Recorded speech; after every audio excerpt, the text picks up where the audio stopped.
I'd like to call the council meeting to order, combined in planning, for June 18th, 2018. Please all rise for the playing of our national anthem.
Do we have any additions to our supplementary agenda?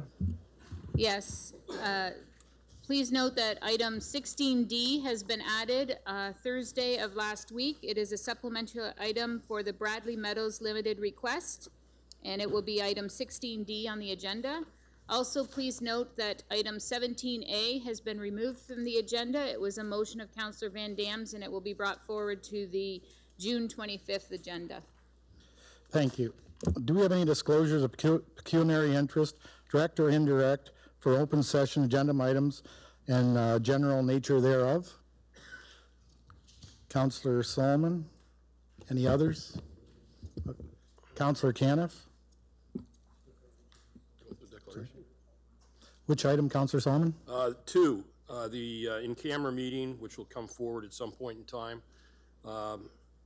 So there's only one item discussed, and I have a conflict because a client owns the business that's being discussed.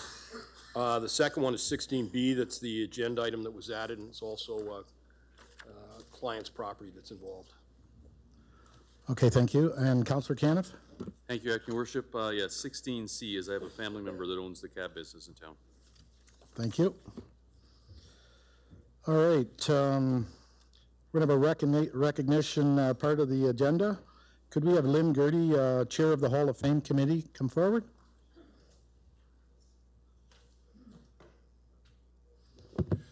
Thank you, Mr. Chairman.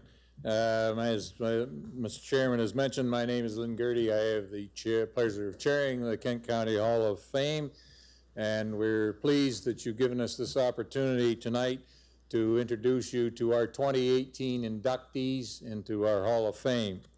Three men and a woman who have provided a positive influence on agriculture in the Chatham-Kent community and beyond will be inducted into the Kent Agricultural Hall of Fame on Tuesday, November the 13th at Country View Golf Course. The day begins with a meet and greet at 11:30 a.m. with lunch and induction to follow, and tickets can be obtained by calling Kathy Vanek at 519-683-2929. Our first set of inductees this year is George and Ruth Bieber. They were a vital farm couple in the Palmyra area who gave generously of their time and talent to serve their community in civic and community service. Their efforts were aimed to educate and inspire the next generation of farmers to promote agriculture in the former Orford Township. Our second inductee is Mr. Robert Kerr, who has been and continues to be a forward-thinking pioneer of new agricultural practices to produce healthy food. As well, he is a learner and an innovator of organic crop production methods and has shared his expertise widely. Our third and final inductee for this year is Dr. Art Shasma, who is a cash crop farmer, an author, and a speaker who has overseen research, teaching extension, and business development at the Ridgetown campus. He has consulted on insect and disease management strategies provincially, nationally, and globally. And Mr. Chairman, if I may, I wanted to bring the council up to date on one of our past inductees, Mr. Gordon Leach, who was just recently inducted into the Ontario Agricultural Hall of Fame, and his likeness will be brought back as soon as we can to be displayed on the wall of honor that, thanks to the members of council here, is downstairs in this very building. Again, on behalf of the committee that I chair, I want to thank members of council for your support and your cooperation in developing that particular wall of honor along with all of our inductees. Thank you, Mr. Chairman. Thank you, Len.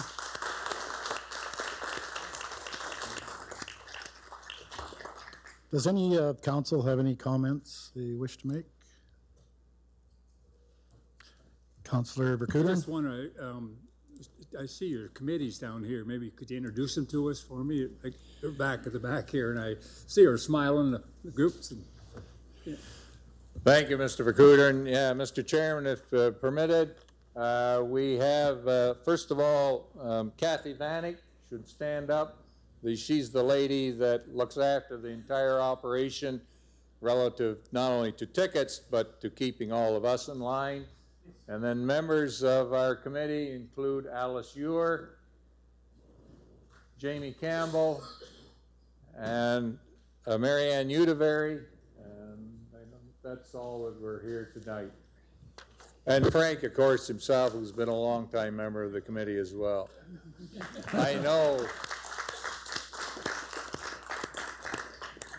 Along with the council, Mr. Chairman, we would not want to forget Frank. Thank you very much, Mr. Chairman. Thank you for your time and your committee. All right, we're going to move on with the planning portion of this meeting.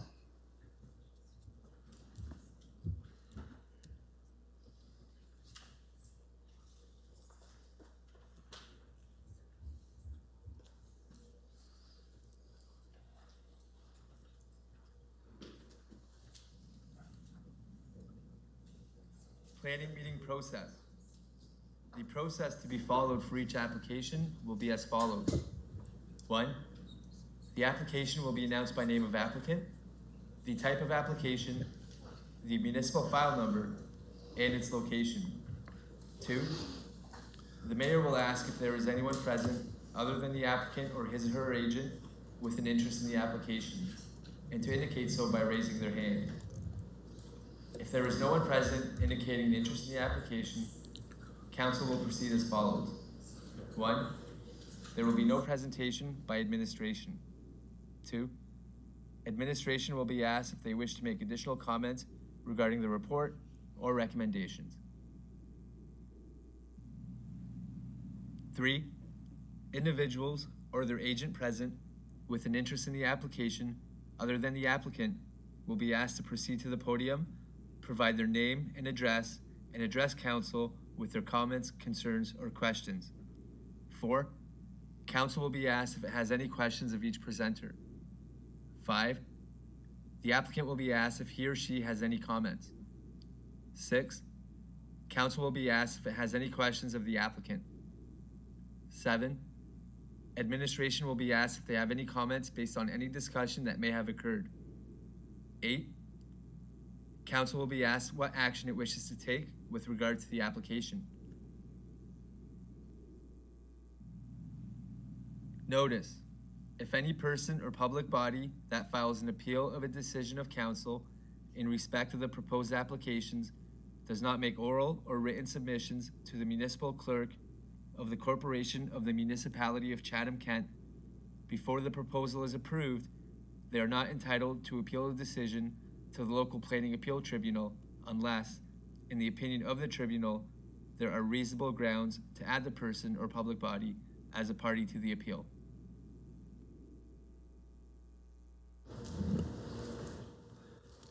Okay, planning application 10A. Applications for consent and deeming bylaw, Jose and Patricia Oliveira and Jeffrey and Janet Van Dam, 124 Brownlee Crescent and 737 Murray Street, Community of Wallaceburg. Is the applicant his or her agent here? And if so, please raise your hand.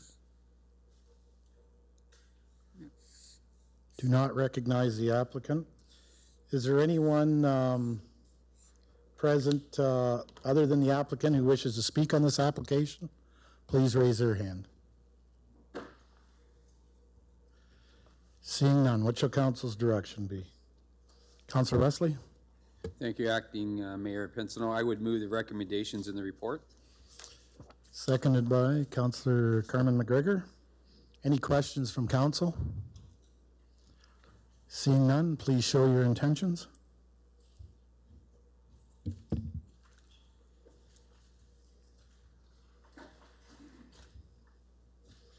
All votes are in. Motion passes 15-0. All right, thank you. That ends the planning portion of this meeting.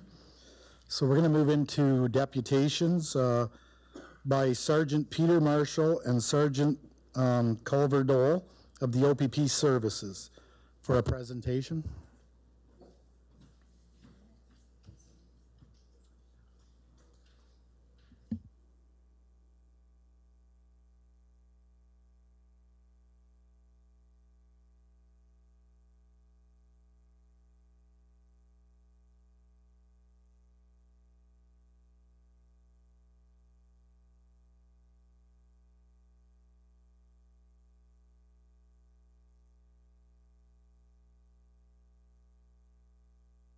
And I'm with the Ontario Provincial Police, and beside me is my partner, Sergeant Colvier Diol, and we've been requested to come here to provide you with some information on the OPP and the services that we provide. And I believe that you should have received last week a copy of the presentation that we have tonight. Now, as we go through this, if you do have your copy in front of you, you may note a few minor changes here or there. Just going over the presentation, there was just a few little glitches that had to be corrected and just a few additions too on my part as well. So, but as I say, we've been requested to come here on your behalf to provide you with information on the OPP, and at no point is this a comparison between the Ontario Provincial Police, or the OPP, and Chatham-Kent Police.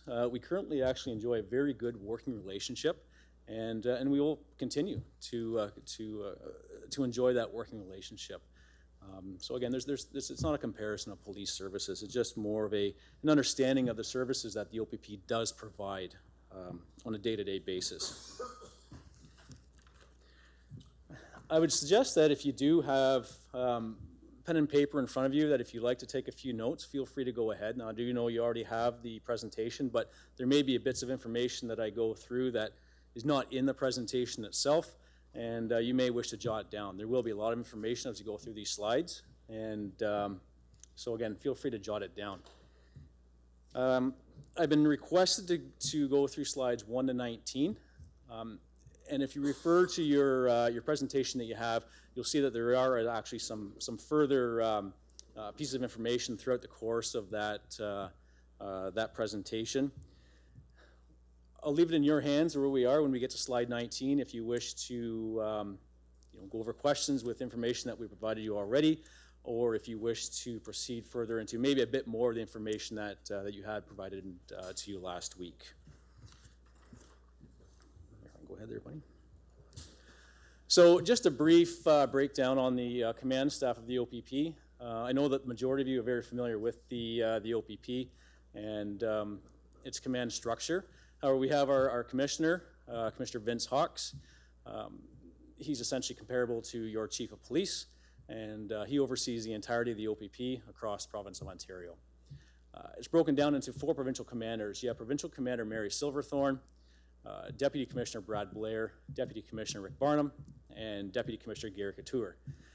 Each one of the deputies and the provincial commander each have their own role within the municipality, or sorry, within the OPP, and to which they have their command structures below them report to them.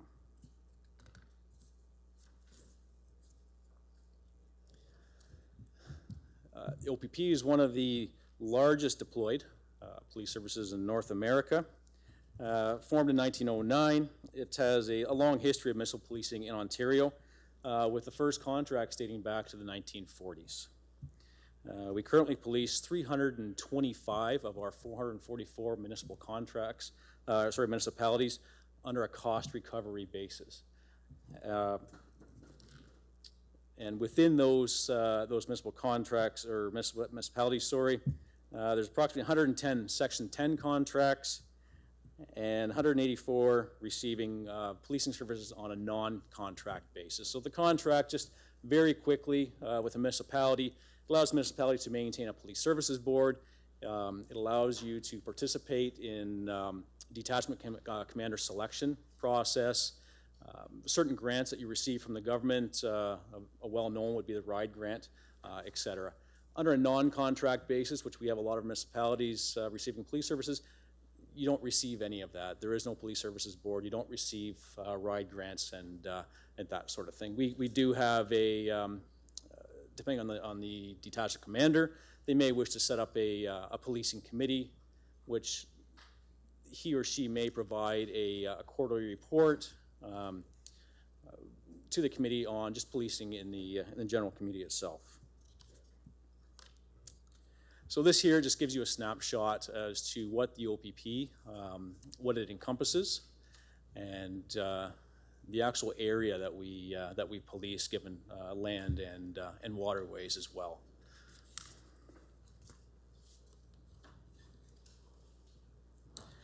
The annual report, the OPP puts out an annual report every year, and it's based on the year prior and the information that's contained within. The OPP is very analytically driven. We do a lot of our decision making based on analytics alone, and that information is contained within the annual report. It gives us a very good picture, and in our municipalities, a very good picture of how the year prior, how it progressed. And we send out essentially questionnaires or surveys that we want to make sure that everybody, or every community that we police, are very satisfied with the policing that they receive. And if there are questions or concerns, and this is what like a PSB or policing committee is brought forward to, it allows them to voice their concerns and their questions, to which it's dealt with promptly or looked into promptly.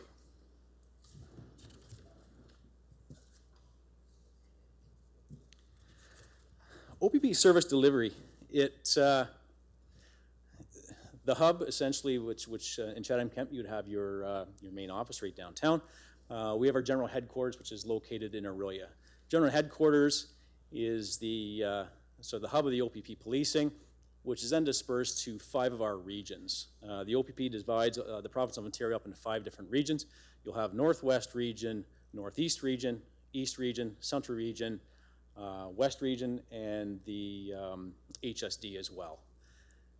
Within each region, we also have a headquarters based there, and then within the regions themselves, obviously you have our detachment. So the OPP is very well spread out through the province of Ontario, and you'll obviously note the local detachment just 5 minutes away from here, the Chatham-Kent detachment. Through general headquarters, the basis of a lot of our service delivery for the province itself, these would be services that are provided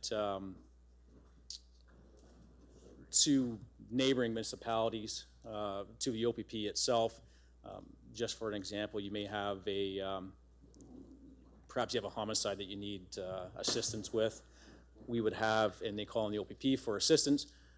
That unit, our CIB unit, is based out of our headquarters, and they would respond appropriately and deploy the resources that are required. So numerous different units and bureaus within our headquarters, as you can see here, and this just lists a few that are located inside. So.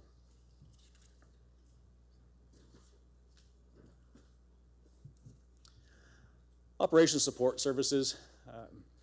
Again, with any police service, you need your support services to assist your guys and gals on the road to make their job go that much easier. And these are the support services that the OPP that we provide for our members, and we also provide the same services for neighboring municipalities as well, should they require the assistance. So you've got certain units such as the Marine, the helicopter. You have crisis negotiators. Forensic ident, we're actually very proud of that. There's 13 forensic ident units spread across the province of Ontario. So within essentially minutes of requesting that specialized service, they are there within a short period of time. And then within each detachment, you will have your scenes of crime officers that will process scenes of crime as well.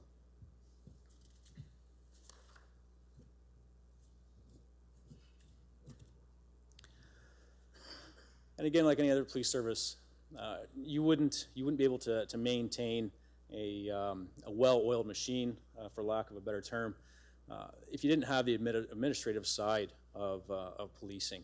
And these are the folks that provide all of that support to make sure that our guys and gals on the road receive all of the necessary tools and requirements that it takes to police.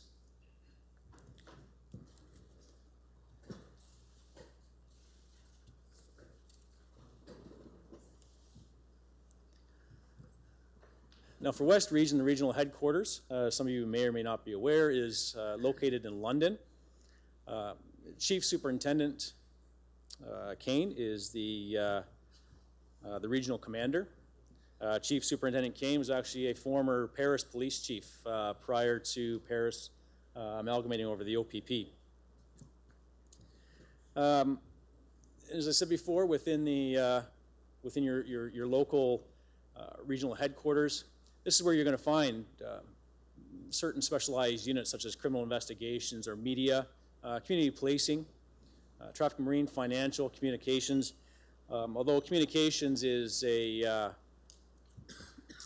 not located essentially within the regional headquarters itself.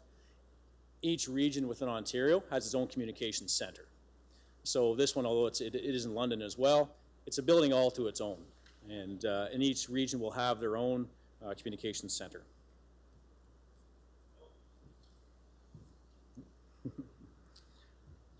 However, the OPP is accountable to the municipalities that we do serve.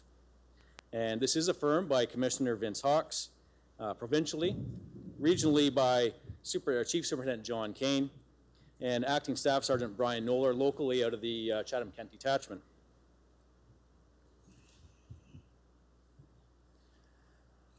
Training within the OPP, first and foremost, is of utmost importance.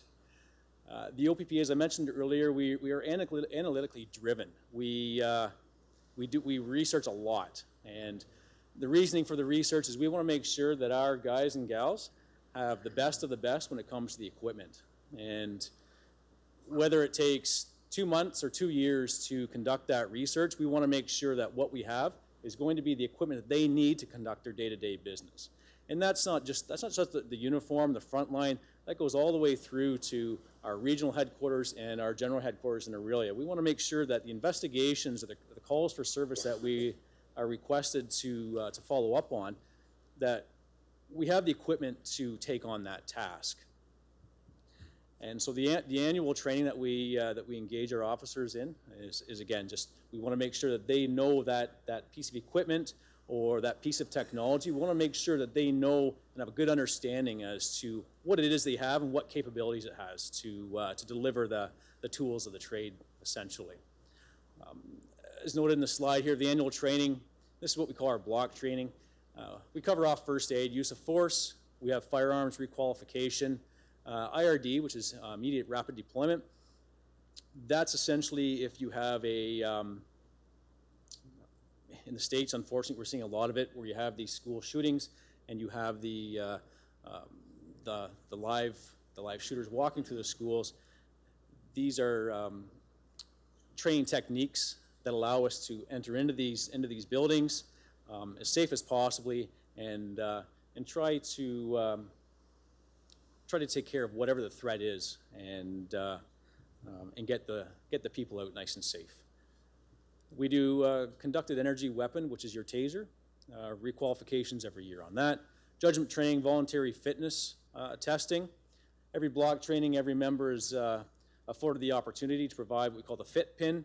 It's a pin that OPP officers will wear on their uniform. That annually they have to go through a series of there's flexibility, there's running, etc. And they have a certain criteria to meet, and if they meet that criteria, well, then they get a pin, and we're very proud of that to show that our officers are physically fit and maintaining their health. We also review review of changes in policy and law affecting frontline policing. As many of you are probably aware, within the court systems every day you have new court cases being decided upon, and generally what they call case law. There's a development out of case law. So we want to make sure that our officers are very aware of the latest case law coming through that does affect the way that they deliver their policing services. We want to make sure they're not delivering a policing service that may be obsolete at that point in time. You know, how you could say your arrest powers yesterday, maybe they've changed today on how you interact with that individual person before you actually effect an arrest. And any ministry directive changes, because as we know, the OPP falls under the Ministry of Correctional Services, or Safety and Correctional Services. So we want to make sure that our officers are up to date on any of those changes. Adequate and effective policing.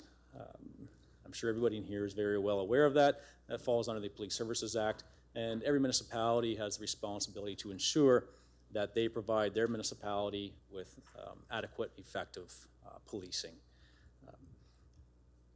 Essentially, what I've spoken to already leads up to this. The OPP engage in all their officers. We do the research, and to ensure that the municipalities that we police are receiving adequate and effective, if not over and above.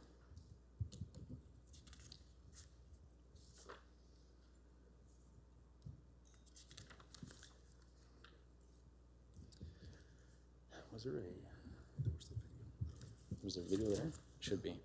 One back. It should be there because it was there before. Is it on the chip? Yeah, it's on that one there. Well, just beg your pardon there was a video actually that was to be there, and I don't know where it's gone because it was there when we put it in. This one? Yep. Perth. Yeah, just click that one there. It's good. So we just got a short video to watch on the integrated policing service model.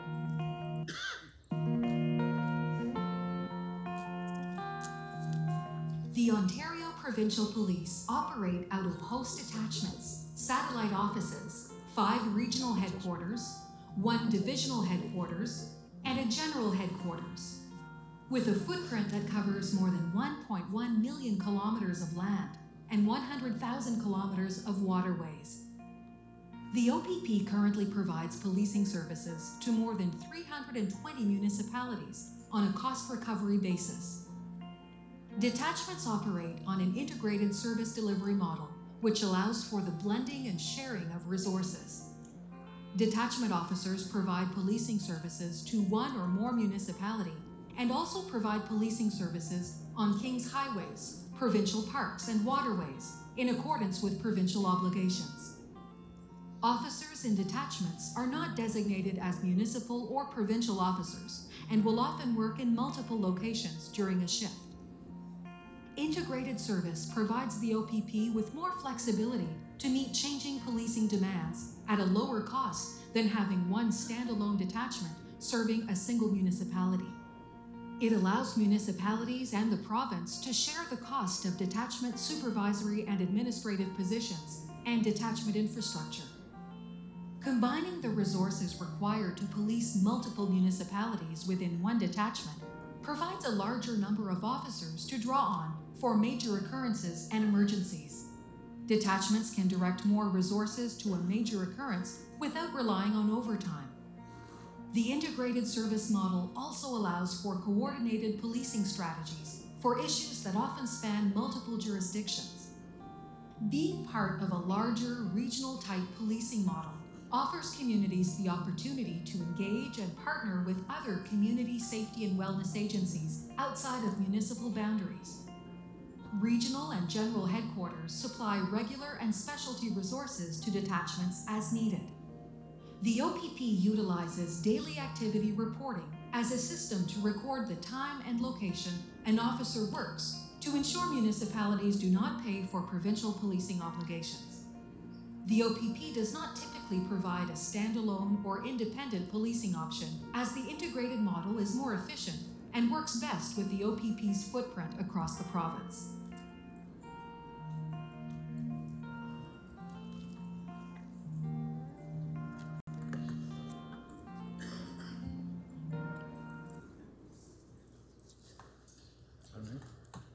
Just go back one.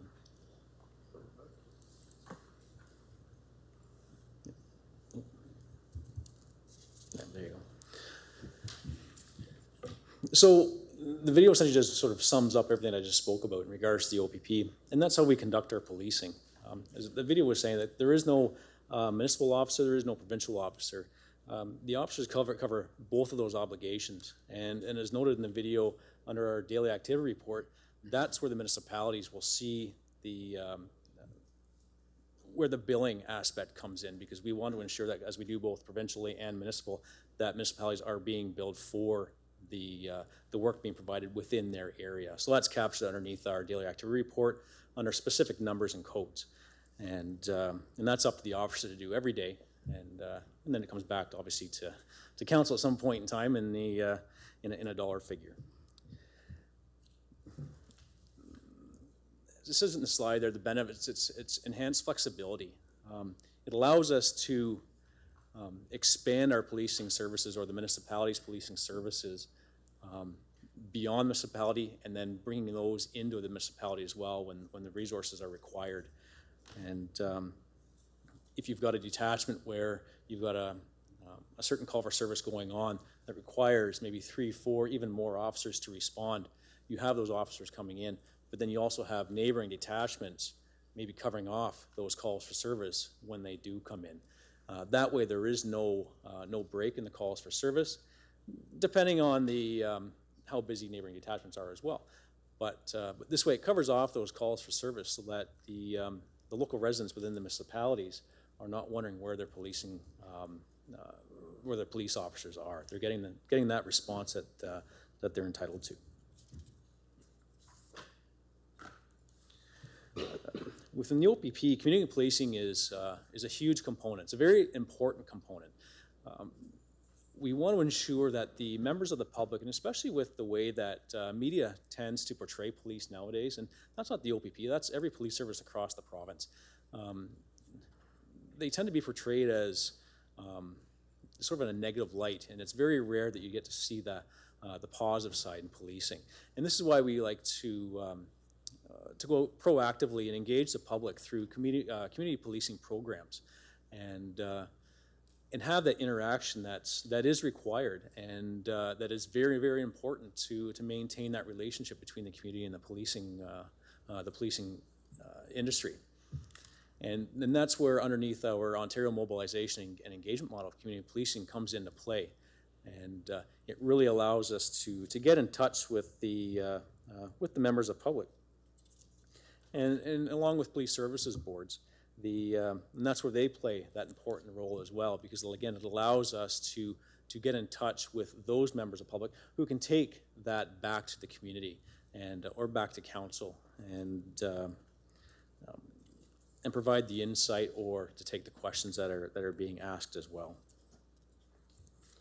So locally, you've got their Staff Sergeant Brad Coolbeck now. However, he's over on a mission right now. So we have Acting Staff Sergeant Brian Noller in the Chatham-Kent OPP detachment, and he's responsible for managing the police service and overseeing its operation in accordance with all the OPP objectives as well. As I stated earlier, the OPP is spread across obviously the province of Ontario, and every municipality is unique to the people and to the groups that encompass each diverse municipality. And what you may have in, say, the municipality of Chatham-Kent, policing services or program services, community program services, you may not have out in, say, Sterling Rawdon in the East region, because the two are two very different communities. So each detachment is in a position where they can engage the public and create, a lot of time brainstorm some great ideas how it comes, or how they can come to get that interaction with the local community members. So such things we've got, there's the auxiliary policing program, which locally, right next door to Essex. And, but with the auxiliary, you can, if Chatham-Kent, if they don't currently have one, well, they can borrow from that if they need be to go out and provide those proactive policing services. Lock or lose it, Crime Stoppers, Community Services Officer Program, the Marine Program, Amber Alert, Community Watch, Safeguard, Crime Abatement, all services that the OPP provides to various municipalities across the province. And again, there's some further ones here with Operation Identification Program, Protect Your Property, Community Safety Program, the OPP Mental Health Strategy. That is with any police service across Ontario, and I'd argue, say, across Canada. The mental health aspect to policing is very important. There's one you see in the news nowadays, and we're only trying to, every police service is only trying to better themselves to have a better grasp onto each very different and unique situation they come across when dealing with a call for service that has a mental health aspect to it. So we are continually training and trying to find those better methods in dealing with each call for service, or working with each call for service. Elder abuse, United Way, MAD, RIDE. RIDE we spoke of with the PS, having your police services board, and the accessibility program. And again, there's more. We've got more programs than you can shake a stick at, to be honest. It's just amazing how our local detachments can create and come up with a lot of these initiatives. So locally, you've got certain community programs, such as the United Sirens Chatham-Kent, Shop with a Cop, Chatham-Kent Victim Services Fundraising, Labor Day Family Day, OPP, Youth Development Fund. Youth is another big part of the OPP, as we want to ensure that our youth are growing up in a positive environment, one they can feel free to be themselves, and unfortunately not fear the police. That again, some of the negative aspects or negative reporting you get on the police, a lot of youth may be a little apprehensive in dealing with the OPP or any municipal police service for that matter. So we like to target the youth as far as educating them on policing, but just educating them on the community as a whole. Continue with the youth program. You have the now I may mispronounce this, Moravian Town, First Nations Police Peace student, School Resource Officer, OPP Youth Foundation, OPP Kids, Bicycle Safety Program, positive ticketing, OPP junior constable, cyberbullying, missing children fingerprinting program, National Teen Driver Safety Week, and OPP Youth Camp.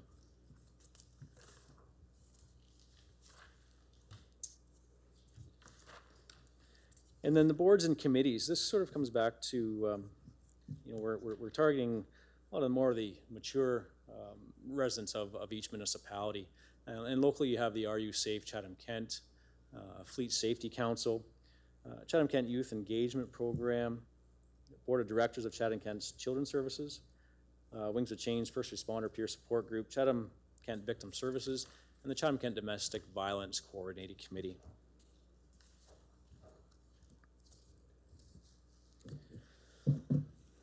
So what this does, this takes us to slide number 19, where we've discussed the services of the OPP. And as I'd mentioned at the beginning there, I know your package you received last week goes into further detail in regards to the billing and very, very lightly, a very high level to do with the costing process, if that was even a thought to be entertained at somewhere down the road. So I encourage any questions you may have. That's what we're here for. And or if you want some clarification on some of these services that we may perhaps went quickly over, but myself and my partner Colvier, we're more than happy to answer questions. All right, thanks for the presentation. Questions, Council? Councilor Vercouteren? Just, yeah, I noticed on the, about 10 or 12 slides back, I noticed this equipment, this helicopter, and I noticed the rescue equipment, the water rescue equipment. I just wondered, like, does that belong to OPP, or is this automatically put together with the government? How does that work? No, all these services, these are OPP services. So each municipality, and Chatham-Kent Police Service is one of them, they enter into a framework agreement with the OPP. And you can, or you may enter into one, you may not want to wish to enter into one. What the framework agreement or framework contract allows for is it allows for the sharing of services. So if you say you happen to have a missing person in the municipality of Chatham-Kent, and missing person, perhaps it's an elderly person with Alzheimer's, for example, and it's the middle of the day and the call comes in, you may wish to utilize the OPP helicopter. So a phone call is placed to the OPP for that particular piece of equipment, and the OPP comes in and we assist. And in the end, there's no billing for it. There's no charging for that. So because that's a provincial component to the OPP. So these are the services that municipalities will be provided, and at this point in time, free of charge. However, there is legislation to say that at any point in time, should the commissioner wish to charge for those services, it is there that they can charge, but there's nothing at this point indicating that's even something to be entertained. Mm-hmm. So, but no, to answer your question, those are all OPP programs or initiatives. Yeah. Well, thank you. And another question. I noticed somewhere in your report you were talking about, when you go into a municipality, would they still have a police board, same as we have now, like absolutely. A police board that would help you, or what? I wouldn't say absolutely. Control you. So essentially, how does that work? Yeah, and it's a very good question. And it's one that's asked a lot. Is so locally you have a Section 31 police board, right, which is the Municipal Police Services Board, and just for comparison, Midland Police Service disbanded. It is now being policed by the OPP. So their police services board goes from a Section 31 to a Section 10. And because as I said before, a Section 10 contract allows for the municipality to maintain a police services board. So that's a Section 10 police services board. And for all intents and purposes, the board does the exact same work, with the exception is you don't have that HR component to it. So you don't have your employees, so you don't have your officers. However, you do have that oversight, an oversight committee essentially, to the local detachment commander. And so you do participate in the selection of a detachment commander, right? If it's an inspector detachment, and you do have those quarterly meetings where the detachment commander must come forward and provide you with an update to the police and services that have been delivered and providing you with the numbers and et cetera that's being asked of him or her. So the board is still there. The board is very much functionable, and they're very much engaged as they are now. You just, essentially, you're taking that, and I'm not trying to downplay that by any means, but you're just taking that HR component out of it. Yeah. More questions, but I think some of the councilors might want to ask you a few questions. I don't want to take up much more time just on me. I'm sure there's some councilors maybe have some questions I didn't know. Thank you, Councillor Vercouteren. Councillor Fluker? Thank you very much, Mr. Acting Mayor. I had some comments to make very quickly, but your comment about Section 10 and Section 31, I am a member of the Chatham-Kent Police Services Board, and there is quite a difference between Section 10 and Section 31. We do meet monthly, not quarterly, and of course we are involved with human resources and so on, so there is quite a difference. But I certainly want to thank you for your presentation tonight. One of the questions I have of you is that I'm very used to you folks having to deal with 401 in the Chatham-Kent area. And I'm just curious, how busy is the detachment here in Chatham-Kent on 401? Should I be only going 101 kilometers an hour, or is that a bit of a push? Is there a lot of charges that take place, or just how much? Well, you know what? If you got those stats. Or Yeah, and unfortunately, I don't have those No, I stats in front of appreciate me in that. regards to, you know, how many tickets that they're issuing, how many tickets they're not issuing, and that sort of thing. Okay. But, So I 101, I might be okay. I couldn't comment Okay, on I what an officer appreciate that. wants to do and doesn't want to do. No. So. I certainly was at one point a bit apprehensive regarding the report that you're going to do, and I really want to congratulate you. And I certainly, your opening comments about how you work together with Chatham-Kent Police Services, I really want to thank you for those comments, because certainly you're due. I had to smile at Councillor Vercouteren's question about the equipment the OPP have, the helicopters to find a senior, and you're absolutely. We're finding we have now purchased a drone, and we're finding that drones are far more very effective for the type of search that you're talking about. And I'm sure the OPP have drones throughout Oh yeah, no, absolutely we do. Yep. Ontario and so on. I guess one of the other things up there, you had a long list across the province of all of the OPP organizations and the ones that are here in Chatham-Kent. And I guess I just want to make council aware that the OPP and the Chatham-Kent Police Service, that list that you had right at the tail end, very much apart, very much apart. You're flicking through it very quickly, and you certainly don't have to, but all of these organizations, so that the police are very much a community part. Chatham-Kent Police Services does work together with, and certainly the OPP are part in this whole community policing thing. That kicked in about 25 years ago, because I remember the good old days as a young person, as you might, Sergeant, where the cop was the big strong guy, and you just kind of went on the other side of the sidewalk with him, and you didn't see him in the schools and so on. And these are the kinds of things now that I think is very, very positive with community policing. I'm all done, Mr. Acting Mayor. I certainly want to thank the Sergeant. I think it was a very good presentation. Thank you for your comments. That was that's great. And yeah, and again, when I list those services, at no point am I not including Chatham-Kent in there. Yes. It was just the OPP services. you But were no, you're part, absolutely and certainly right. We do engage in those. You those take a programs great together. deal of pride in the service that you provide, and these folks take a great deal of pride in what they do. Oh, absolutely, too. and so you Yes. should. Okay, Yep, thank yep, you. So you should. Yep. Thank you, Councillor Fluker. Are there any other questions or comments of council? Seeing none. Thank you, gentlemen, for your presentation. Thank you. All right, do we have any deputations on the items on the current agenda? Yes, Council, we've received one deputation. Mr. Evan Rogers, he will be speaking to item 13A1, which is in the consent agenda with regards to Living CK to the Power of Y Advisory Group. Evan, if you come forward, I'll remind you, you have 5 minutes.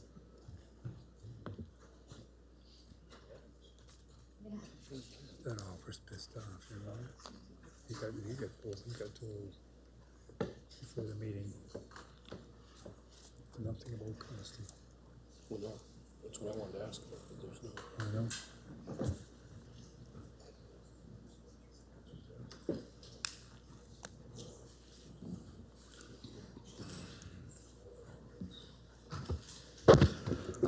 Thank you. Good evening, Council. My name is Evan Rogers, and I'm a grade 12 student at John McGregor Secondary School in Chatham. I spoke previously on April 16th in support of the CK Youth Council, and I am here to reiterate my support for the creation of the committee. I truly believe that the youth in Chatham-Kent will take interest and participate in the proposed committee. I've spent the last 10 months working with youth to identify and address issues they bring up. The most common issues they bring up are the lack of knowledge of opportunities and feeling like their voices aren't heard or that no action will be taken. This committee would address these issues through proper promotion. I see the committee achieving great success.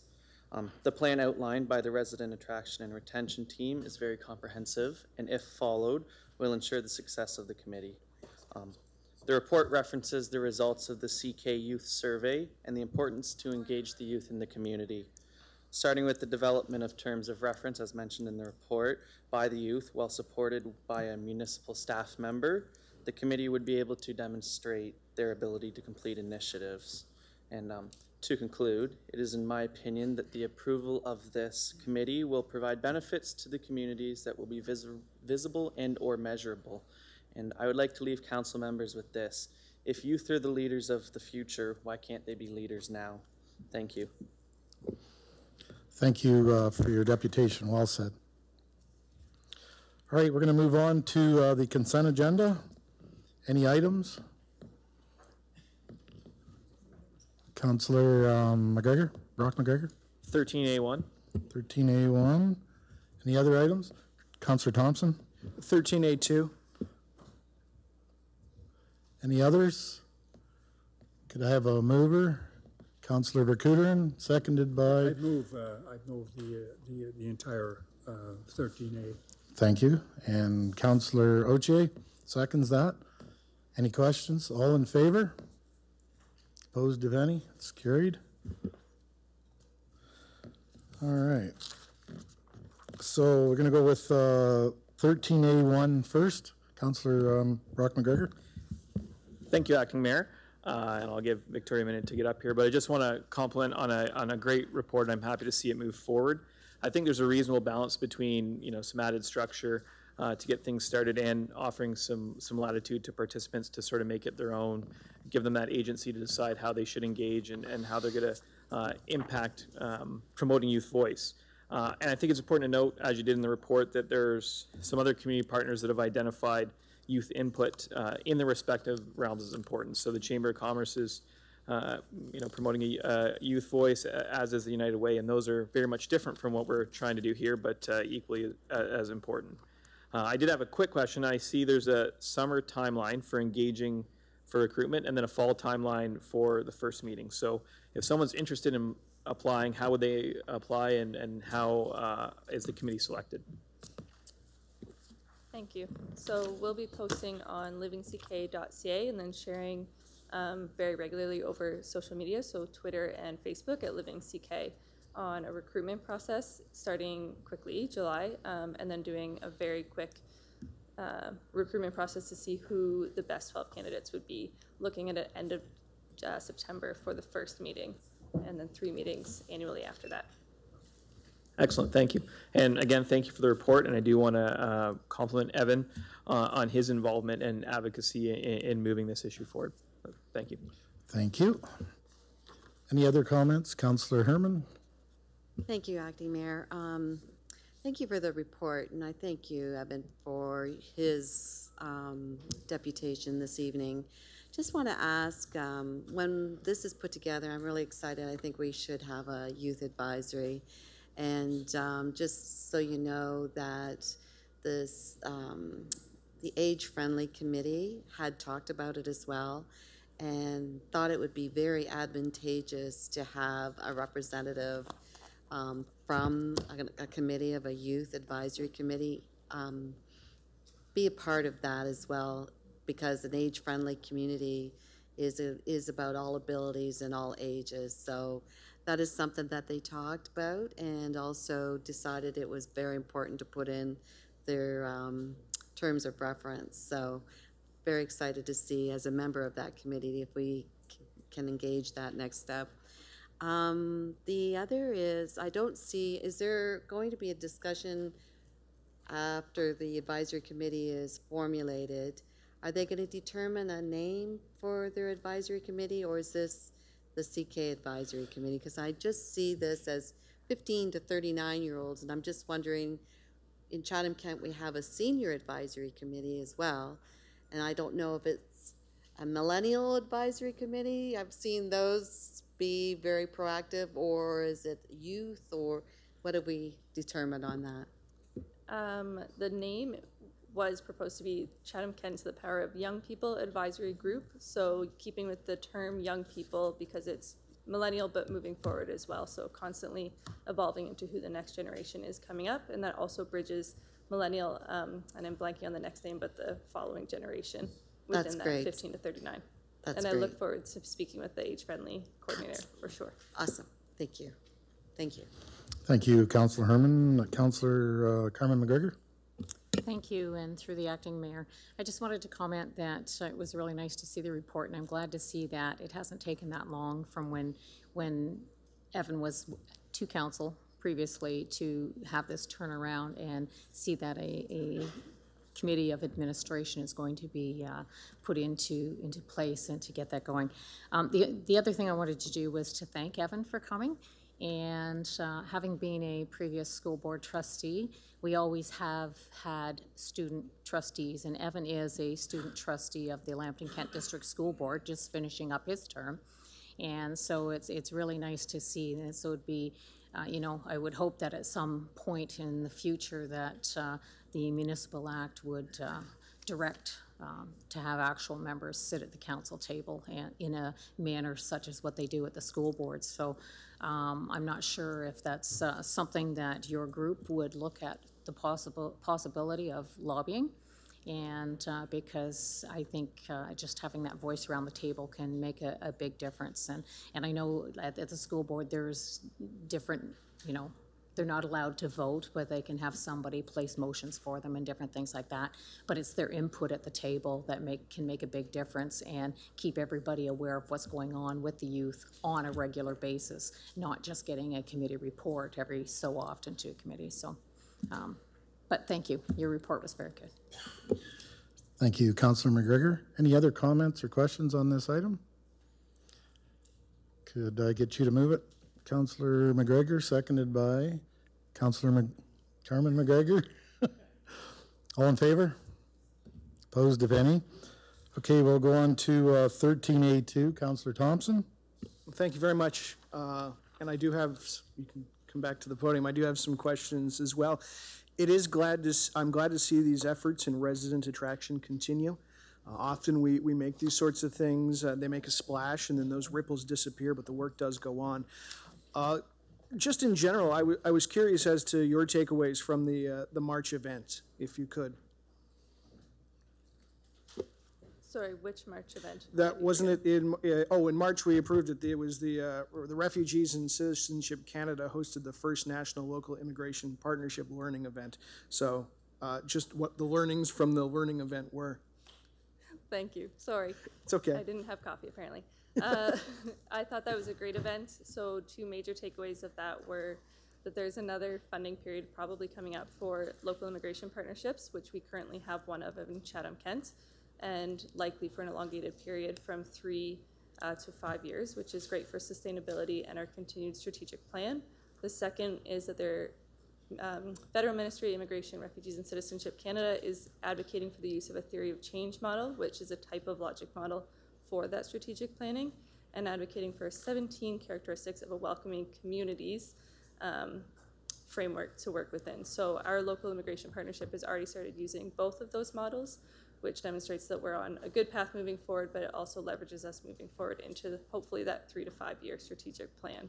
So for me, helping to assist with that, that was a huge takeaway, as well as some of the brainstorming around the table from other communities on how they're working to be welcoming in the community attraction and promotion division, but certainly within the municipality, being welcoming is one of our biggest focuses. So looking at how we can do that in a very strategic and measured way was a great takeaway. We're not the only ones looking at that. Just up the 401, there was a story about London looking to roll out a plan to attract 4,000 people a year each and every year. Are they playing catch up with us, or are we going to have to play catch up with them?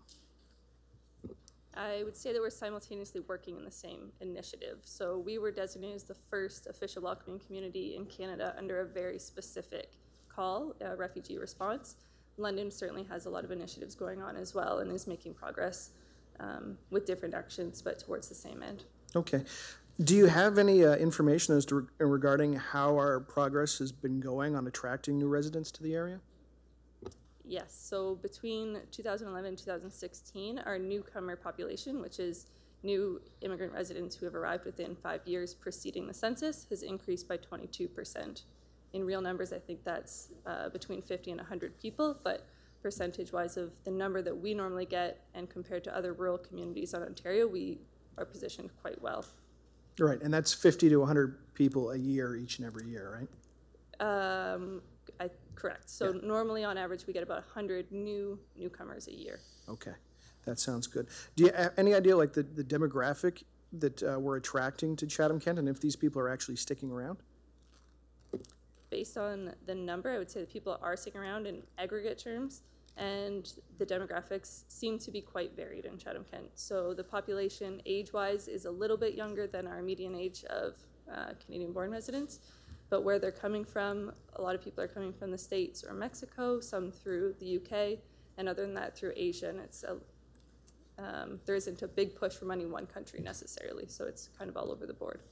All right, I appreciate it, and thank you for answering my questions.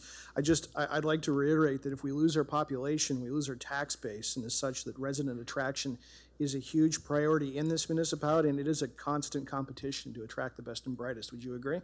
I completely agree. All right, I knew you would. Thank you very much. Thank you, Councillor Thompson. Councillor Herman? Thank you, Mr. Acting Mayor. Victoria, something I read just recently, and actually through the political process of the last election, comments were made and how things happen and why we see the overpopulation of the major urban centers versus the rural centers. And one comment really resonated and stood out, and that was like, as soon as they come in, obviously, set the scene, they come into Toronto, and they're welcomed in that community, and they're handed a little red bag. I understood that little red bag contained all kinds of information about living in Toronto. But that little bag did not include any other community information. So to go out beyond the borders, I see it was most advantageous in how we can get our information in that little bag when they come to the community. Do you know anything about that? Have you heard probably heard the same comment that you did. And I know that other rural communities are also looking at that bag and how we get our marketing into it. Our area, we have marketed into the largest centers, Toronto specifically. And generally speaking, the immigrants who are coming to Chatham-Kent tend to be secondary migration. So they've moved to Canada to their first destination of choice, and then after a certain amount of time are moving to Chatham-Kent because they've heard about us, whether through our direct marketing or for an opportunity that they've seen otherwise. So we're not specifically in that little red bag, but we are marketing to those markets that are receiving immigrants. Okay. So our marketing materials, we're at where we need to be budget-wise? I know that's probably a hard question for you maybe to answer, more so your general manager maybe, but are we doing everything we can as a council, or is there anything else that we need to do to support budget-wise to see a better marketing strategy with immigration and bringing the newcomers to this community? Yeah, I'm not sure how to answer that. Certainly with more budget, we could do more marketing. But I think that our strategy, we're using the funds that we have in a diligent way. We also partner to make partnered marketing or use any kind of resources we can within the budget we have. And could I, through you, Acting Mayor, to April, I think that she, being budget informed on that, maybe you can comment on that, if you will, April. Thank you. Through Acting Mayor Pincinel, through to Councillor Herman. It's a wonderful question, and where I would kind of answer that is that this will be my first year moving into budget with community attraction leisure services in my portfolio. So we will certainly be looking at that. I concur with Victoria's statements that they're doing some really, really great stuff with the budget that they have. And when we take a look at that program area and kind of do a deeper dive as to what can we do, how can we move things forward, what are the key initiatives to attract newcomers to Chatham. If there are budget asks that go along with that, then we'll be presenting them through the regular budget process for that. I thank you for that. I just see how successful as well in Chatham-Kent, the physician recruitment process that Chatham-Kent had partnered with.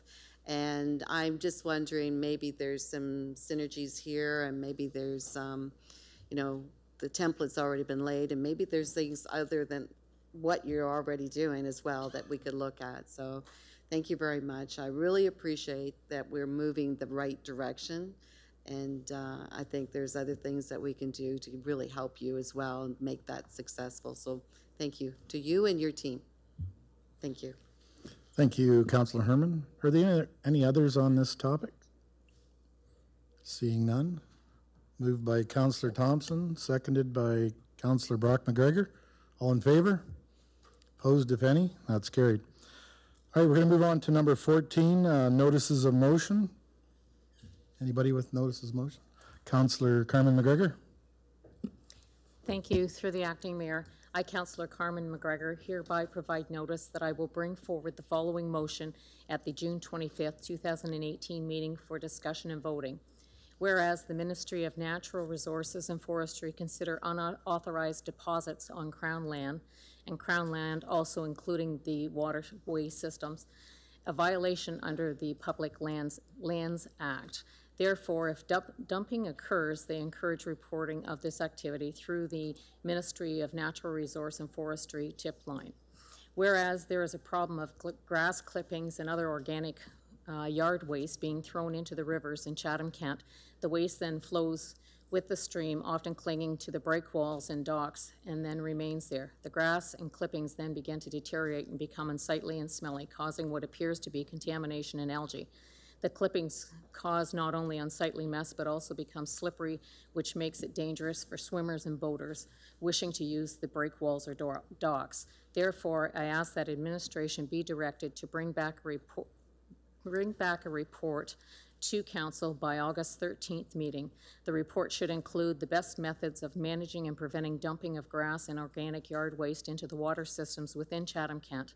This report should recommend a possible bylaw or either a bylaw, either creation or amendment, and future education methods that could be used to inform communities. Thank you. Any other notices of motion? All right, we're going to move on to tender awards. Item 15A, supply and haul of bulk coarse highway salt. Councillor Vakurin. I'll motion that report. Seconded by Councillor Leclerc. Any comments or questions regarding this item? Seeing none, would Council please show your wishes? All votes are in. Motion passes 16-0. All right, we're going to move on to number 16, community development. Number 16A, application for site plan control, PL 2018-00019-2368523 Ontario Limited, Curative Cannabis. Councillor Leclerc. I'd be happy to move recommendation 1, A and B. And seconded by Councillor Foz. Are there any questions or comments regarding this item? Seeing none, please show your intentions.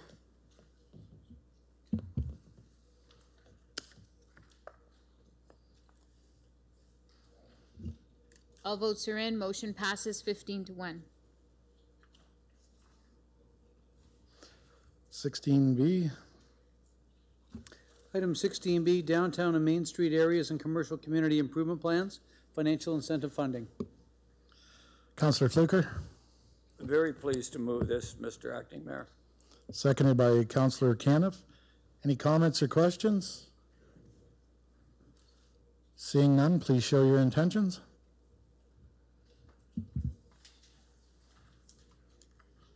All votes are in. Motion passes 16-0. Move on to 16C. 16C, vehicle for hire bylaw, presentation by Nancy Havens, our manager for licensing, your worship. Councillor Robertson. Oh, presentation, sorry.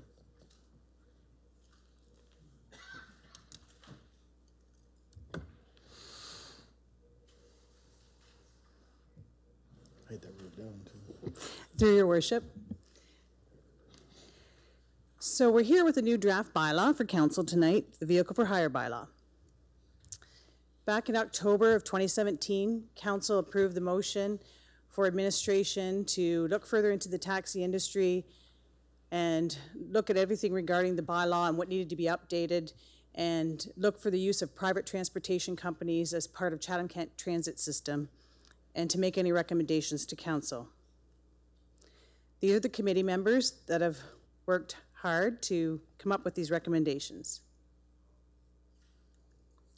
So the current taxi bylaw was from 2013, so it's 5 years old. It needs to be updated. It's restrictive. There has been limits on plates since 2010. There are 3 zones, north of the Thames River, south of the Thames River, and then Chatham. There's meters and flat rates and set tariffs that were approved by council. And within that bylaw, there's 2 safeties a year that are required. And they must have a dispatch office and operate 24 hours. So now with the new draft vehicle for hire bylaw, it will cover all vehicles that carry passengers in exchange for a fee. So it'll be taxi cabs and limousines, private vehicles for hire, and it would also include PTC companies, private transportation companies such as Uber or Lyft, just to name 2. So the difference between the 3 categories, you've got under the vehicle for hire, it covers taxis, limousines, they can be hailed, they cruise for fares, they have a stand, or they can wait for fares to come around. They have a roof light, they're dispatched by 2-way radio. It's pretty much your standard taxi service, and they have a metal plate, and they're governed under the AODA, the Accessibility for Ontarians with Disabilities Act. The private vehicle for hire is very similar, but it's an individual, but they can't be hailed, they can't cruise for fares, they can't stand waiting for a fare, no roof lights permitted. They either use a cell phone or an app. They're not governed under the AODA, and they would get a magnetic plate because it would be your individual who'd be using their vehicle part-time, so they would get a magnetic plate to put to the back of their trunk. PTCs, such as Uber or Lyft, same sort of deal as the vehicle for hires. They can't be hailed, they can't cruise for fares, no roof light, but they're through an electronic platform where they use their GIS systems to work with the caller, or not the caller, I guess the person that's using the app to get their ride. They're not governed under the AODA, and they would have a logo in their side window. And then just to give you an idea of roughly what the licenses fees would be for a private vehicle for hire or a vehicle for hire, like a taxi or limo, they are the same fees, $45 for driver, $85 for owner, and $85 for broker, or $45 for broker, sorry. If an individual has more than one, if it's only an individual and they don't need a broker, but as soon as they have more than one vehicle, they would require a broker under the private vehicle for hire. And then PTCs follows the sort of standard that's been set across the province with a yearly fee. And this is the fee that we came up with for Chatham-Kent for the different amount of vehicles that would be under a PTC. So proposed changes, no plate limit, no zones, no set fares or tariffs, no dispatch office required, no 24-hour dispatch required. We're going to remove one safety inspection, and we're going to open up the industry to permit vehicles for hire and PTCs. Well, that's what the bylaw proposes, sorry. You have that. License type, so there's four. There would be the vehicle for hire driver's license, the vehicle for hire owner license, which is their actual plate, and the broker license, and then a PTC company license. So private transportation companies, the proposed bylaw is written to allow them to operate in Chatham-Kent. This would include Uber and Lyft, but there are several other companies that are out there, probably on a smaller scale. The bylaw follows the standard model for PTCs that's across the province with the annual lump sum payment, and everything is done through the private transportation company. Accessibility. What did this bylaw do for accessibility? Well, the bylaw exempts accessible vehicles for hire that are licensed by another municipality. The bylaw permits private vehicles for hire, providing the bylaw requirements are met. So if an individual has a vehicle that they could use, they would be permitted under the bylaw as long as they met the requirements, got the insurance, made application, etc. So further review of on-demand accessible service is needed in Chatham-Kent, possibly consideration of subsidizing the provider. There are two minor amendments you'll see tonight that will have to be voted on as well, I believe, is just a little bit of housekeeping on the bylaw on the section under PTCs, under 22.1. And so just to summarize, to have transportation for all of Chatham-Kent, this is what this bylaw will do. It'll allow vehicles for hires and PTCs to expand into underserviced areas, into our smaller communities. Streamline and modernize vehicle for hire regulations, and competition can influence how the industry evolves and innovates. Thank you. Thank you, Nancy. Councillor Robertson. Thank you, Acting Mayor. First, and thank you, Nancy. I love a presentation under 10 minutes. It tells us everything that we need to know. Thank you. I'm pleased to see the private transportation company recommendations because, and I'm also pleased to hear after, followed up behind the scenes that the language is identical to the language in other municipalities. So it's a language that they're already used to working with. That makes a lot of sense to me. I'm glad we didn't try and reinvent the wheel in that regard.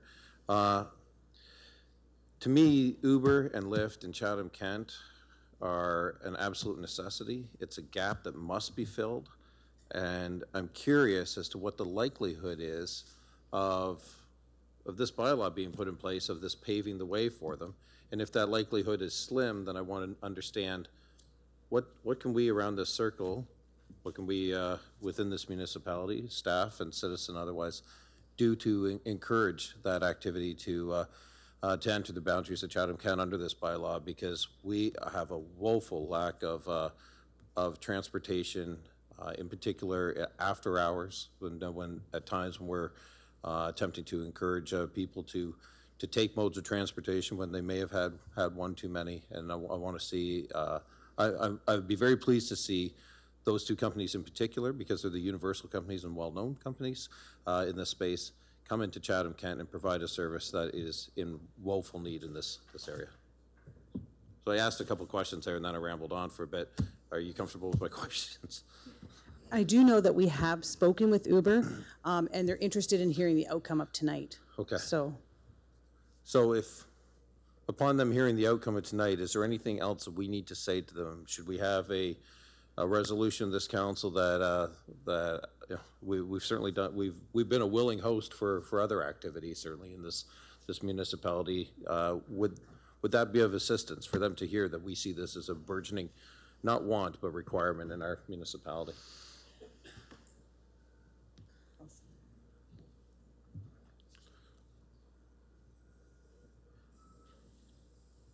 I didn't think it's that tough.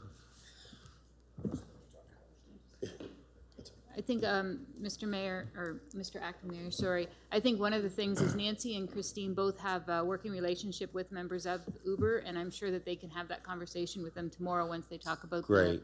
that we encourage them, and we're looking forward to working with them. So then maybe we can hear the results of some of that dialogue back at this table. So if there's other resolutions that we need to pass to encourage those corporations to enter our boundaries, that we can do so.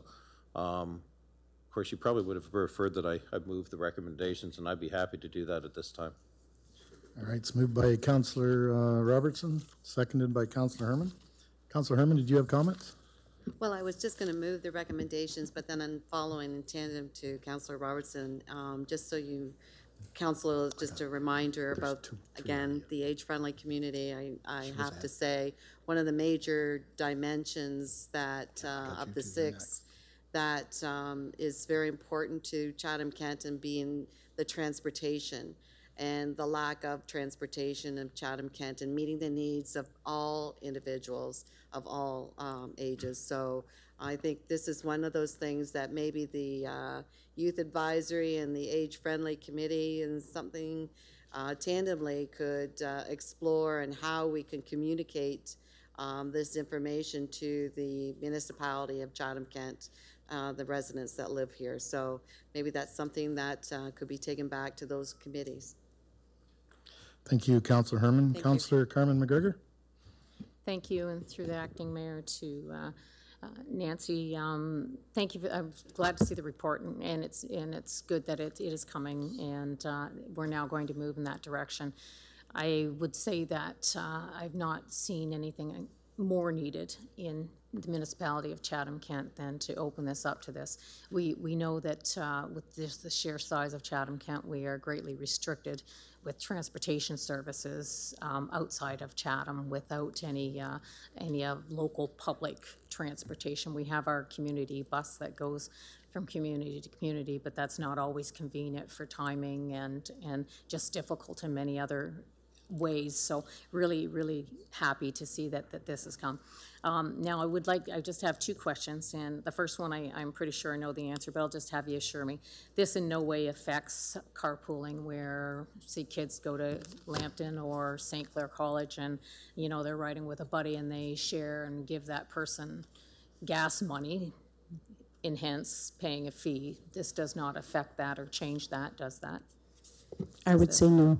Okay, that's good, and that's the exact answer I wanted to hear, because I would hate to think that somebody was caught in an issue in that manner. The other thing I was wondering about, would it fall within the realm of, say, somebody to set up something local within the community, charging a very low fare to, say, run people just around town, similar to what a bus service, but, you know, in some communities you just don't need a bus service. So does that preclude that kind of, like, say I have a van and I decide to run around town and I've got 5 extra seats, so I can do that kind of thing? Does that fall in somewhere else? I would believe that you would be captured under the bylaw, under the definition. The biggest concern too would be the safety, right? You're acting as a vehicle for hire by taking consideration for rides, so I would say it would be captured under the bylaw. But I'd probably have to defer to legal.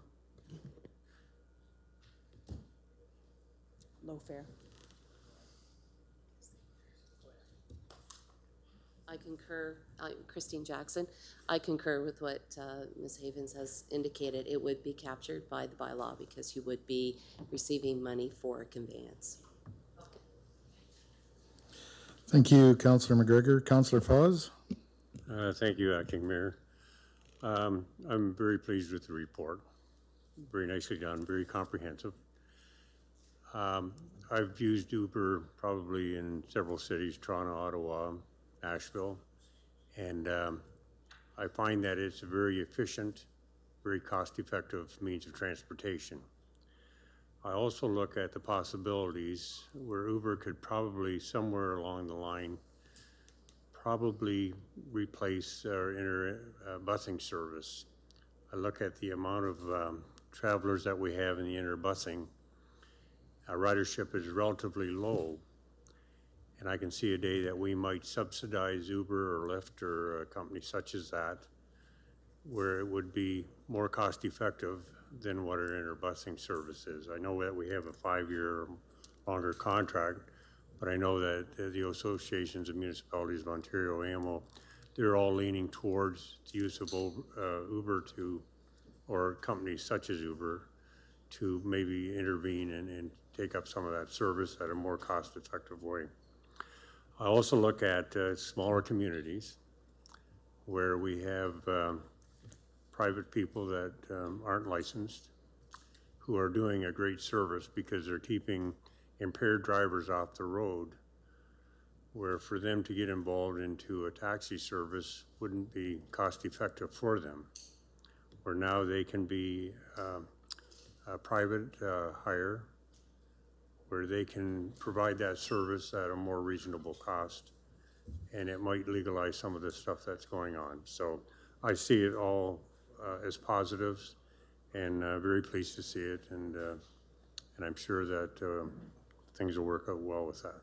Thank you. Thank you, Councillor Foz. Councillor Solomon? Thank you, Acting Mayor. First, I have a question. How many taxi services do we currently have in Chatham-Kent?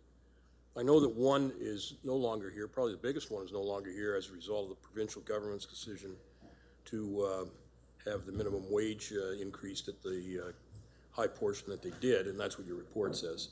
But how many do we have now? So in Wallaceburg, we have TM's Taxi. She has 3. And in Chatham, we have Ace that has 2 and Courtesy with 11 plates. Okay. So my concern is, and it may, and depending on what occurs, it may not be much of a concern, but we have a no set fee provision here. And as long as there's competition, the market will determine the price, but if there isn't sufficient competition, then it's the Wild West where you can charge whatever you want at about, and I think it's important too that people at 2 o'clock in the morning when they leave a bar, they should be utilizing service to drive them home. However, if there isn't sufficient competition, it's charge whatever you want at 2 in the morning. That's the concern I have, and I like the idea of telling Uber and Lyft that your bylaws passed, but I hardly think it's our role to encourage them because you got a careful line you got to walk. You've also got companies here who are already operating, and you can't really take a step to say, gee, I want to create competition against you. So it's important to let them know, but I don't think you can very well encourage them. That just brings you into conflict with existing companies, and I don't think that's our place as a municipality. So how to get, the real issue is the no set fee and lack of competition at this point. How do you police that? I mean, what do you do? I have a worry that people will then say, well, you know what, maybe I have had a couple too many, but I'm not paying $50 to go 7 blocks. So we will receive complaints, and if it doesn't work well with that removed from the bylaw, we will be back at council to make some amendments, possible amendments to the bylaw. But we'll give it a try. There are some other municipalities across the province that are considering doing it as well. So we just thought it would be easier, better for the taxi companies to have more of a level playing field, just like any other PTC where they set their own rates. So we thought it'd be worth giving it a try, which puts them on a better playing field.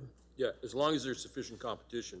Okay. As I said at the outset, the market will set the price, but that's the issue, is how you walk that careful line of getting more competition. Anyway. Okay. Thank you, Councillor Solomon. Councillor Brock McGregor. Thank you, Acting Mayor. Yeah, I agree with some of the comments made so far. I think that there's an opportunity for this to fill a real gap in the community, especially when it comes to late night availability. I know anyone who's been at an event and is looking for a ride home, it's a challenge when there's a lack of availability. I did have a question about accessibility, and I know I've had this comment a number of times, a few phone calls on a real vacuum of accessible taxi service, specifically since Chatham Radio Cabs doesn't have the accessible cab anymore. I think it's reasonable we're exempting neighboring licensed services from the bylaw. And there's mention about bringing together community partners in a process to assess accessible service. I think it's a really pressing issue, and there wasn't a timeline sort of indicated there, and I'm wondering, how quick this is going to happen, and hopefully it's very soon that we can start to address the issue. That is a fair question. We could probably get back to it and have some sort of answer to council by the end of summer, if possible. The tough thing is it's hard because it's not something that we can enforce or make somebody to do. And by opening up the bylaw, hopefully we're going to have private people come forward that will hopefully fill that gap with their accessible vehicles, that would solve it real quickly. Yeah. And there are some other possible grants that are in the background that we're waiting to hear where they're going to go with those grants. So it could be a possibility that there could be something in place and we could get that back to council as soon as possible. But I would think that we could probably give you an update before the end of summer. Okay, that'd be great. Thank you. Thank you, Councillor McGregor.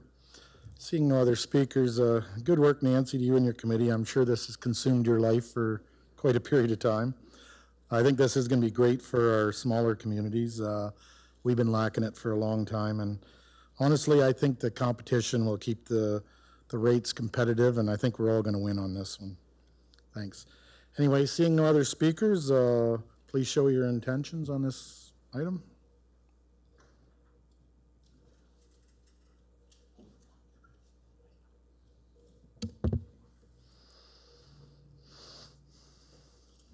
All votes are in. Motion passes 15-0. All right, 17A has been moved till June 25th, so, oh, sorry, 16D, supplementary, Bradley. Thank you, Worship. 16D is Bradley Meadows Limited Request.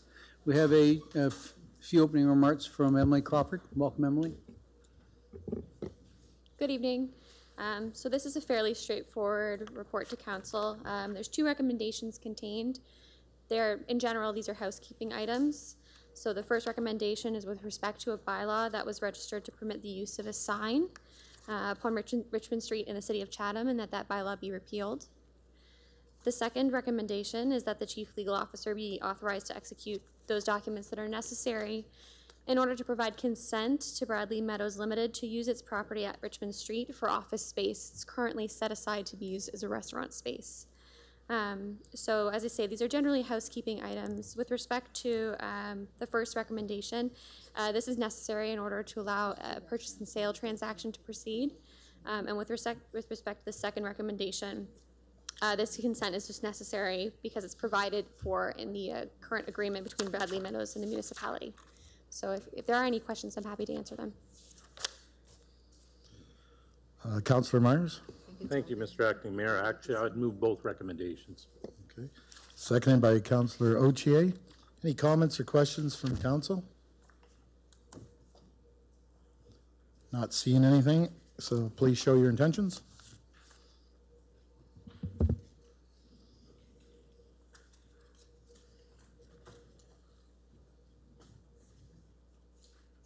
All votes are in. Motion passes 15-0. Thank you. All right, 17A has been moved. 18 closed session reports. Councillor Carmen McGregor. Thank you, and through Acting Mayor Pincenot, I would move the closed session report of Monday, June 18th. Not present at the meeting was Mayor Hope, Councillors Bondi and Salmon. I didn't have it reported there, but I think Councillor Salmon had a conflict on that issue. Council directed administration on a position, plan, procedure, criteria, or instruction to be applied to any negotiations carried on or to be carried on behalf of the municipality, and advice that is subject to solicitor-client privilege with regard to fiber network expansion in Bell, Canada, Section 239 2F and K of the Municipal Act 2001. And this item was added to the agenda by a 2/3 vote. Moved by Councillor McGregor, seconded by Councillor Brock McGregor. Comments or questions? Please show your intentions. Was it all in favor?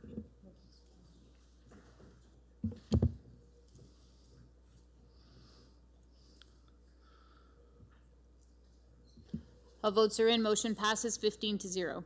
All right, number 19 is approval of the communicated items. Moved by Councillor Foz, seconded by Councillor Fluker. Any items? Seeing none, all in favor? Opposed, if any, that's carried. All right, non-agenda business. Councillor Van Dam. Thank you, Acting Mayor Pincenot. Just would like to remind Council and for those listening at home that the Thamesville Threshing Festival occurs this Friday evening with the parade at 6:30. And it's the 43rd annual, and it's always a great community builder for the town of Thamesville. Councillor Herman. Thank you, Mr. Acting Mayor. I have two. Actually, I would like to first of all say the Chatham-Kent Senior Achievement Awards were very successful again this year. 2018 Seniors Expo was nominations of 52 residents aged 60 and over were recognized for their volunteerism in all of Chatham-Kent. Thank you to those councillors that were able to attend, and to our MP and our MPP, as well as Mayor Hope. I just want you to know that there was an announcement, if you don't know already, the Chatham-Kent Senior of the Year was named, and I'm so pleased, as you are if you know, Mr. John Lawrence from Chatham. He's been very active in the community for all his years. I met him when he was with St. Clair College. However, he's been with hospice, he's been with the YMCA, the volunteerism and Rotary, and what he's done with Rotary and his initiatives and entrepreneurism with that has just been outstanding. So I congratulate on behalf of all of us to Mr. John Lawrence, and it was very humbling for him to be there. And I might add that, and he doesn't mind this being public, but with heart surgery in March and walking a walk in April, he certainly is an Iron Man and deserved his recognition. So that I just want you to know it was great event. And I have one other comment I would like to bring, and I think Councillor Thompson and I were just chatting about it a few moments ago, and this is about North Buxton. And within North Buxton, there's going to be some changes, and I'm very disappointed to say that the church, along with its cemetery, are no longer going to be a part of the use of the community use, because the British Methodist Episcopal Church of Canada are basically asking that they vacate the premises, and the church or the hall will be relinquishing the operations of the cemetery. So I'm not sure how much our staff knows about this, and I see nothing. There obviously Sunday morning, June 24th, is said to be the last Sunday service. And that this is something that will be, I think, something that if we can only in the 11th hour look to see what we can do about what it is we need to, the heritage of the Black history and the Underground Railroad has so much involved in these buildings and that cemetery, not to mention.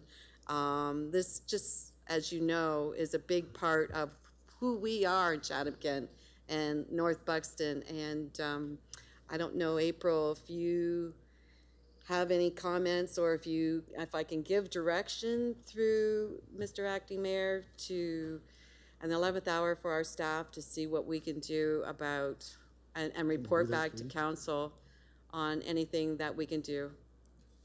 Can we do that, Don? Thank you, Worship. Administration would be happy to investigate and see if there's any recommendations that are possible to bring forward. Thank you, I appreciate it. I wish we would have known a little sooner on that, but obviously it just became a hot wire here, and thank you, I appreciate staff's input.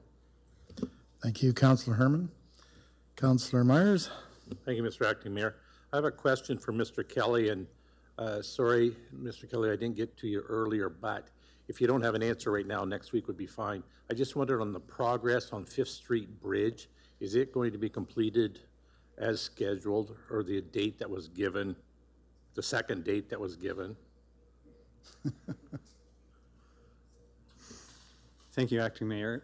At this time, the latest information I have is it will be open before the end of the month. Perfect. Thank you. Thank you. Thank you, Councillor Myers. Any others on non-agenda? Councillor Solomon? First, thank you, Councillor Myers, for asking that. That was one of my three that I was going to ask tonight, too. But the two others are, one is with regard to the traffic light in Charing Cross. the comments that I've been receiving for people is that when it was first put there, it was done for the Highway 4401 renovations. And at that stage, the greatest traffic flow was east-west because they were coming up to Bloomfield and then going through and going the other way. But now the greatest traffic flow is north-south. And so I've been asked to ask whether you'll look at retiming of the lights because particularly in the summer months, the north-south traffic is much higher than the east-west traffic. And so you should take a look at that. The second is Charing Cross Road, again, going north from Charing Cross. The comment that I've had from several people is that it is deplorable, in large part as a result of the volume of traffic during the 4401 construction. And so the question I have I've been asked is the province paying for the resurfacing of it in the next year? It shakes your teeth when you drive along there now. And by the way, on the other one, I did see traffic counters. I went out and looked at this traffic light at Charing Cross, and it appears that you've got, I don't know whether they're yours or whose they are, but it appears that there's traffic counters out in that area right now. Is that to determine this very question? Even if not, I guess it could. Thank you, Acting Mayor. So on the first question, we planned to do a traffic study, but we had to wait for things to stabilize. And Councillor Herman brought forward a motion that was passed that we are going to keep the lights there, but we're going to upgrade them to a permanent status from temporary. So all of that is in play. We just need some time to do it. Right. The second thing is on Charing Cross Road. I need to check, but if it was part of the detour route, we have an agreement with the MTO that we took a condition assessment before the construction. We'll take one after the construction, and they will fund us to bring us back to the precondition before all of the work was done. So we have that agreement in place. Yes, I have no idea whether it was part of the detour route, but I can tell you that the traffic increased so tremendously that to make a left-hand turn, you almost needed to have another traffic light on Charing Cross Road and Queen Street. But anyway, so when you're doing the traffic study, will you be looking at the retiming of it to determine which way that's part of the traffic study? Thank you. I'll be able to report to people when they ask. Thank you, Councillor Solomon. Any others? I'd just like to elaborate on Councillor Van Dam there. We do have a big parade, huge parade. Refreshment tent with entertainment, Thamesville. Roasted chicken on Saturday night, and a great big fireworks, which is worth just coming for that. So anyway, try to make it out to Thamesville. All right, we're going to move on to the reading of the bylaws. First and second reading, moved by Councillor Vercouteren, seconded by Councillor Herman. All those in favor? Opposed, if any? That's carried. Shall council move into committee? All right, third and final readings. Moved by Councillor Wesley, seconded by Councillor Ochier. All those in favor? Opposed, if any? All right, resolution of council. Councillor Carmen McGregor. Thank you, and through Acting Mayor Pincinel, I would move that the Chatham-Kent Council adjourn to its next meeting to be held on Monday, June 25th, 2018, and that Chatham-Kent Council authorize itself to meet in closed session on that day to discuss any matters permitted by the Municipal Act. Moved by Councillor Carmen McGregor, seconded by Councillor Brock McGregor. All those in favor? Opposed, if any? Good night.